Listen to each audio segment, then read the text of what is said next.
terpecah belah. Adapun dalam sebagian masalah ijtihadiyah, ilmiyah dan amaliyah, dalam sebagian masalah, saya ulang, ilmiyah dan amaliyah yang masuk dalam ruang ijtihadiyah, maka mereka berjalan sesuai dengan tabi'iyah basyariyah, manusia yang sifatnya suka berselisih, berbeda antara satu dengan yang lain. Itu pertama. Yang kedua, berlebih kurang berbedanya tingkat berpikir dan keilmuan mereka. Tetapi yang ketiga, mereka tidak mengajak kepada perselisihan, bahkan mereka semua bersatu. Wa'tasimu bihablillahi jami'a wa la tafarraqu. Bercerai mereka para sahabat dalam manhaj dan akidah mereka. Satu menyembah kuburan, satu menyembah Allah, satu meminta langsung kepada Allah, satu dengan perantara orang yang telah mati. Tidak, semuanya berdoa kepada Allah. Ud'uni astajib lakum.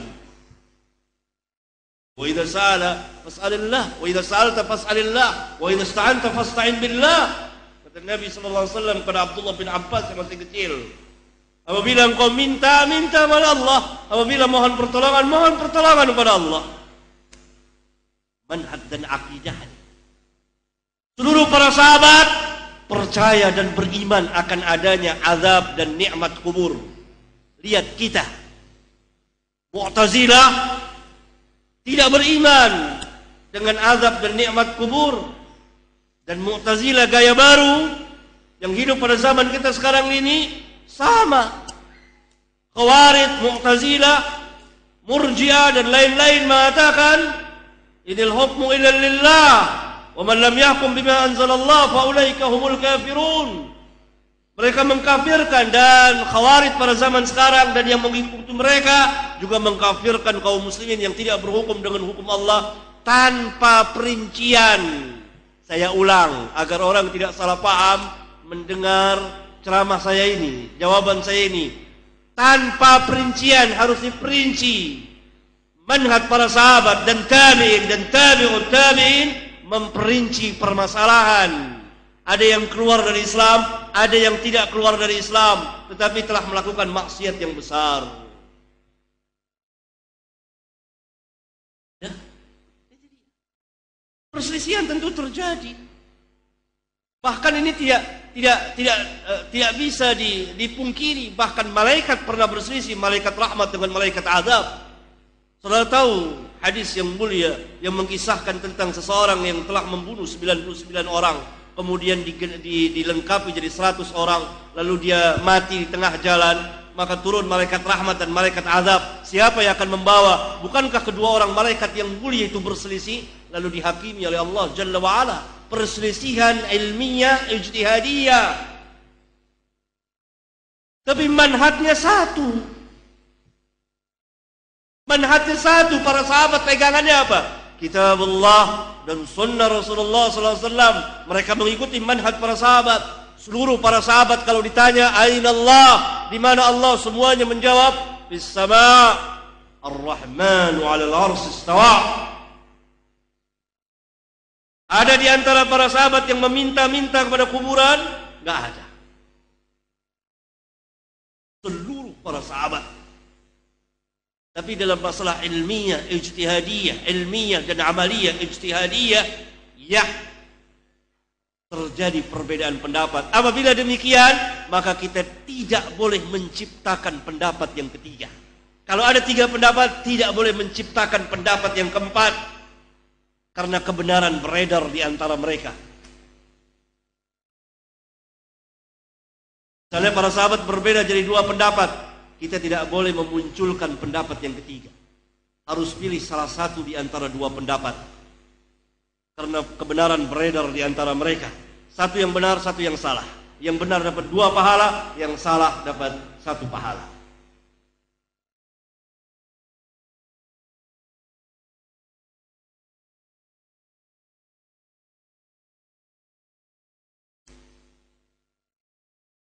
Siapa saja para para sahabat Nabi SAW yang sangat penting, utama dalam mendampingi, dalam membela dan mempertahankan agama Allah.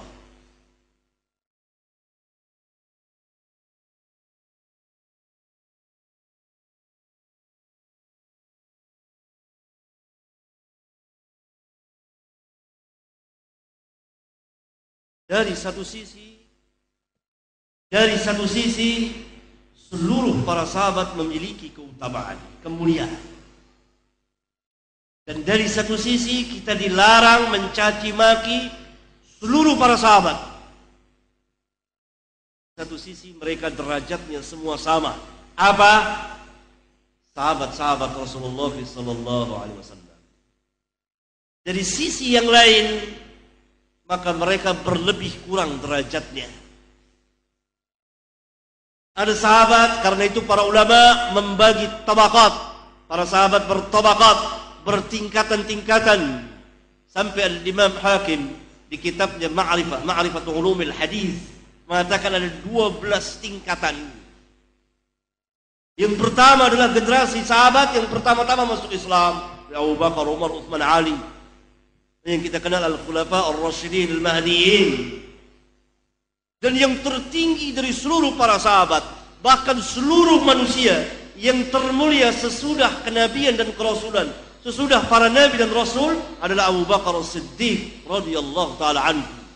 Sebaik-baik manusia setelah para nabi dan rasul, Abu Bakar As-Siddiq, kemudian Umar, kemudian Uthman, kemudian Ali, kemudian sisanya yang 6 orang. Jadi 10 orang yang dijamin masuk surga di masa hidupnya. Kemudian tabaqah yang selanjutnya, tabaqah yang sampai 12 tabaqah. Silakan merujuk dan membaca di kitab-kitab Mustalahul Hadis.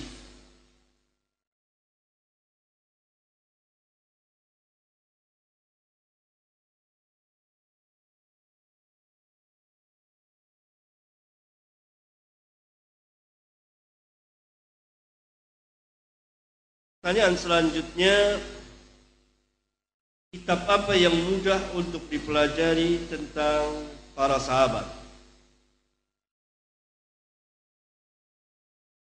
Mempelajari tentang apanya? Kalau manhajnya, cara beragamanya, dan ini yang wajib bagi setiap muslim. Ya, berdosa bagi kita kalau kita tidak hafal nama-nama sahabat semuanya, bahkan sebagiannya, atau yang kita hafal hanya beberapa orang saja. Tidak berdosa seorang muslim, karena bukan itu yang dimau. Cara, sikap dan beragama sebagaimana Allah Subhanahu wa taala telah meridhai para sahabat radhiyallahu anhum wa radu anhu. Ini dapat kita pelajari dari kitab-kitab akidah yang dikarang oleh Ahlus Sunnah wal Jamaah. Kitab-kitab usuluddin.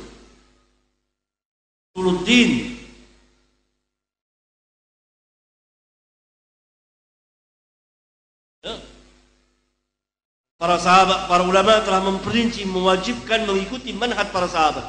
Wajib bagi manusia, bagi kaum muslimin dan seluruh orang yang masuk Islam mengikuti cara beragamanya para sahabat radhiyallahu alaihim jami'an. Apabila kita ingin mempelajari riwayat hidup mereka, orang per orangnya, perjalanan kehidupan mereka, tanggal lahir, wafatnya, peperangannya, tempat tinggalnya dan seterusnya, maka banyak sekali kitab-kitab yang telah dikarang oleh para ulama.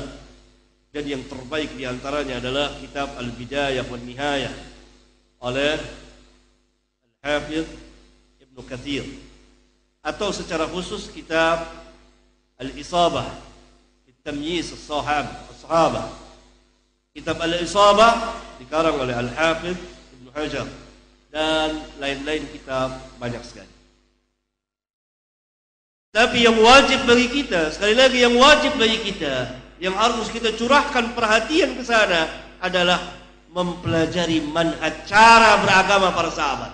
Tadi ada beberapa contohnya saya jelaskan.